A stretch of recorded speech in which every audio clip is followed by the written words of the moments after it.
മിശിഹായിൽ പ്രിയമുള്ള സഹോദരീ സഹോദരന്മാരെ, പ്രിയമക്കളെ, ഇന്നേ ദിവസം മർക്കോസ് അറിയിച്ച കർത്താവ് മിശിഹായുടെ പരിശുദ്ധ സുവിശേഷം 3-ാം അധ്യായം 9-ാമത്തെ വാക്യം.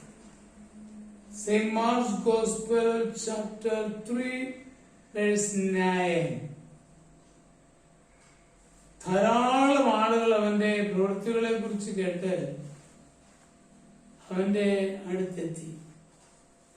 ആൾത്തിരക്കിൽപ്പെട്ട് ഞെരുങ്ങാതിരിക്കുന്നതിന് അവൻ ശിഷ്യന്മാരോട് ഒരു വള്ളം ഒരുക്കി നിർത്താൻ ആവശ്യപ്പെട്ടു.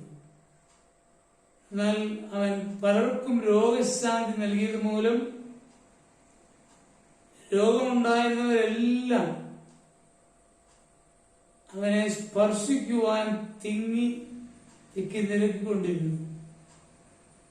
പ്രിയമുള്ള സഹോദരങ്ങളെ, ഈശോയുടെ തിരക്കുകളെ കുറിച്ചാണ് ഇന്ന് ഈ തിരുവചനത്തിൽ നാം കേൾക്കുന്നത്.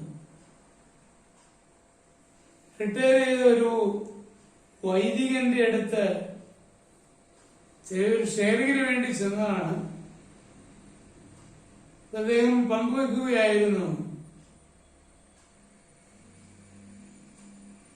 ഈ നാളത്രയും തന്റെ ശുശ്രൂഷയുടെ വെളിച്ചത്തിൽ ഒരു കാര്യമേ പറയാനുള്ളൂ. കഴിയുന്നിടത്തോളം നമ്മളുടെ ശുശ്രൂഷയ്ക്കിടയില്, തിരക്കുകൾക്കിടയില് വേണ്ടത്ര വിശ്രമെടുക്കാനോ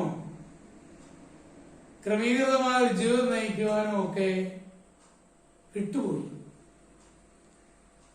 തിരക്കുകളും ദൈവിക കാര്യങ്ങളും ഒക്കെയാണ്. എന്നാൽ അങ്ങനെ വിട്ടുപോയത് കാരണം ജീവിതത്തിന് ക്രമമില്ലാതായി. അത് വലിയ അപകടമാണ് എന്ന് മനസ്സിലാക്കാനും അത് തിരുത്തേണ്ടതാണെന്ന് ബോധ്യത്തിലേക്ക് കടന്നു വരുവാനും എനിക്ക് സാധിച്ചു. എനിക്കതേ പറയാനുള്ളൂ.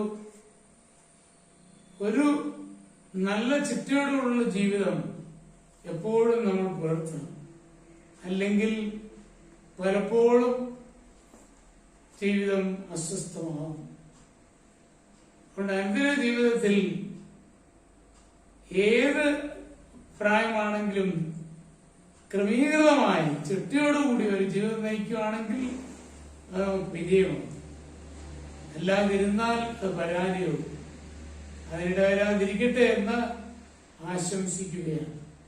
നമ്മുടെ കർത്താവിന്റെ കൃപയും പിതാവായ ദൈവത്തിന്റെ സ്നേഹവും പരിശുദ്ധാത്മാവിന്റെ സഹവാസവും നിങ്ങളെല്ലാവരോടും കൂടി ഉണ്ടായിരിക്കട്ടെ, എപ്പോഴും എപ്പോഴും എന്നേക്കും. ആമേൻ.